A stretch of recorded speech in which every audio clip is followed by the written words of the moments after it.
Le père du soldat israélien Gilad Shalit était hier à Genève. Cela fait bientôt 4 ans que le jeune homme a été enlevé par un commando du Hamas sur territoire israélien. Sa famille tente de sensibiliser les participants au 13e Conseil des droits de l'homme qui se tient en ce moment à l'ONU sur son sort et lui permettre de recevoir des visites de la Croix-Rouge à défaut d'obtenir sa libération.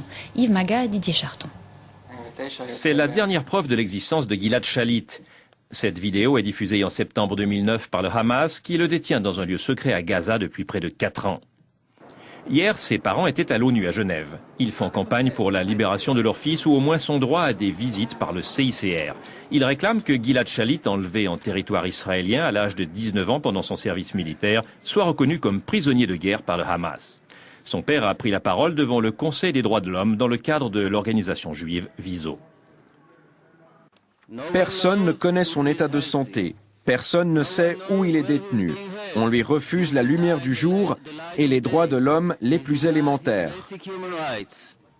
Le gouvernement israélien propose de libérer 1000 prisonniers palestiniens en échange de Gilad Shalit.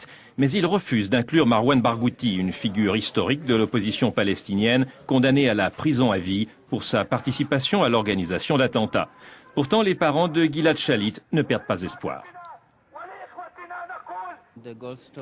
Les conclusions du rapport Goldstone, en ce qui nous concerne, demandent la libération de notre fils.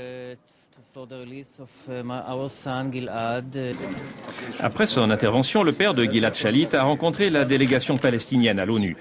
L'entretien a été plutôt cordial. On est avec la libération de tout prisonnier, y compris Gilad Shalit.